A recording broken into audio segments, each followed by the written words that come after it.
ओम शांति। आज 28 मार्च 2026। भाई बहनों, कल तो हम सब ने अपनी प्राणों से प्रिय परमादरणी राजयोगिनी प्रातः स्मरणी दादी जानकी जी की पुण्यतिथि बहुत ही प्यार से हम सब ने मनाया।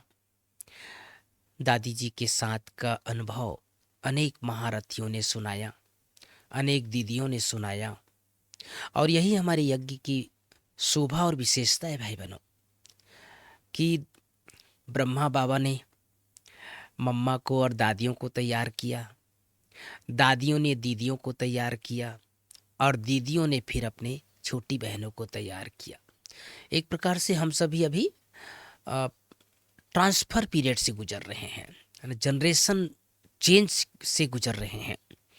और इसीलिए कईयों को लगता है कि साकार बाबा के समय ये सब थे, फिर जिन लोगों ने दादियों की पालना और दादियों की प्रशासन को देखा है वो दादियों के साथ की तुलना करते हैं।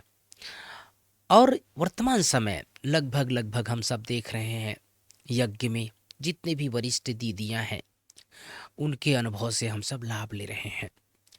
आज प्यारे बाबा की मुरली में मुख्य बिंदु बाप कहते हैं।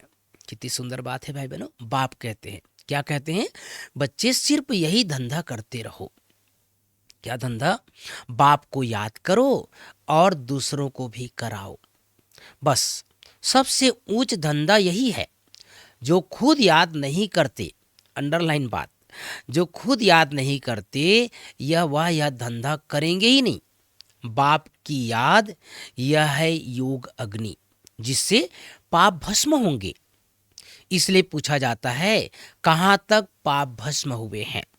जितना बाप को याद करेंगे उतना खुशी का पारा चढ़ा रहेगा। जितना बाबा को याद करेंगे उतना खुशी। दूसरी बिंदु, बाप कहते हैं तुम बच्चों को सबको सुख देना है, सबको कहना है। क्या कहना है? देही अभिमानी बनो, बाप को याद करो, और कोई पैसे की लेन देन की बात ही नहीं।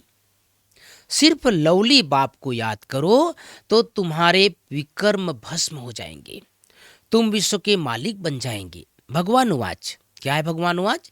मन मना भव, एक बाप को और वर्षे को याद करो।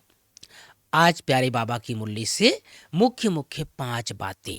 गीत बजा है मुखड़ा देख ले प्राणी जरा दर्पण में। पहली बात, मीठे बच्चे हरेक के पाप चूसने वाला है। देखिए भगवान का शब्द है भाई बहनों, हरेक के पाप चूसने वाला फर्स्ट क्लास ब्लॉटिंग पेपर एक शिव बाबा है। कभी कभी हम लोगों ने बचपन में देखा है ना, जैसे इंक गिर गया, स्याही गिर गया, तो वो स्याही को चूसने वाला एक पेपर होता है। तो बाबा आज कह रहे हैं बाबा क्या है? ब्लॉटिंग पेपर है। एक शिव बाबा है, उसको याद करो तो सब पाप खत्म हो।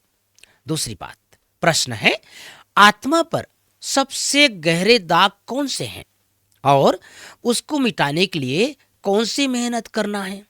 उत्तर है आत्मा पर देह मान के बहुत गहरे दाग पड़े हुए हैं। बॉडी कॉन्शियस घड़ी घड़ी किसी देहधारी के नाम रूप में फंस पड़ती है। आत्मा क्या करती है? नाम रूप में फंस पड़ती है। बाप को याद न कर देहधारियों को याद करती रहती है, एक दो के दिल को दुख देती है। इस दाग को मिटाने के लिए देही अमानी बनने की मेहनत करो।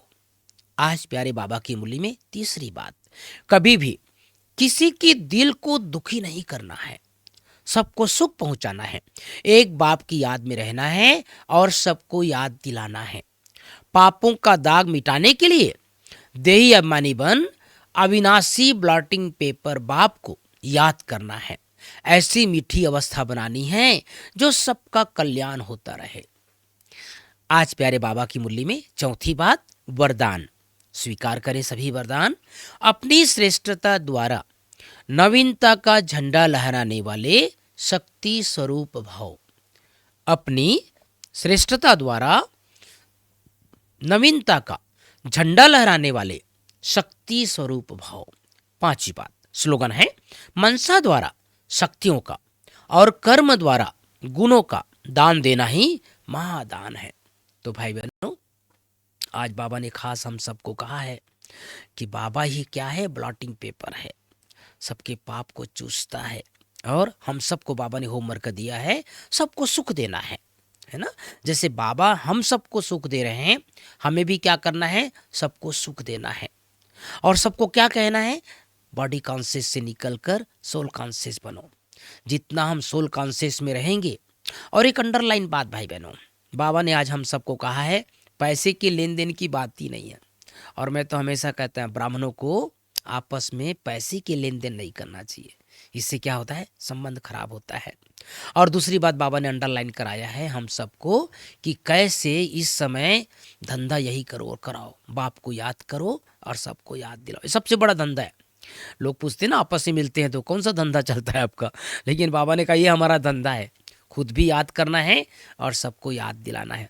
और बाबा ने कहा जो खुद याद नहीं करेगा वो दूसरों को भी याद नहीं करा सकेगा, ये धंधा नहीं कर पाएगा। इसलिए हमारे आत्मा में जो गहरे दाग लगे हुए हैं बॉडी कॉन्शियस का, घड़ी घड़ी हर घंटा एक बार शरीर से डिटैच होकर परम धाम की यात्रा करके और अशरीरी बन करके आए। हम सब ने कल देखा ना दादी जी का वाइब्रेशन। मैं आप सबको आज भी एक सुंदर बात सुना देना चाहता हूँ। दादी ज्ञान सरोवर में जाकर विदेशी सीजन में आती थी और कई बार शांति में रहती थी। हम लोग को पता नहीं रहता था कि दादी आने वाली है, लेकिन जैसे दादी ज्ञान सरोवर में आती थी, दादी जानकी, दादी के आगमन से ही पूरे ज्ञान सरोवर का वाइब्रेशन बदल जाता था। यह हमने प्रैक्टिकल अनुभव किया।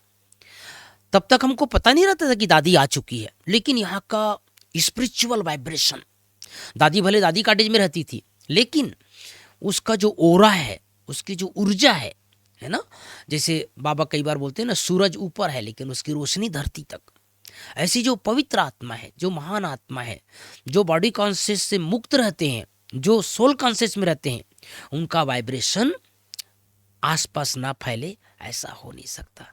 तो इसका हमको निरंतर अभ्यास करना है, पुरुषार्थ करना है। ओम शांति, ओम शांति।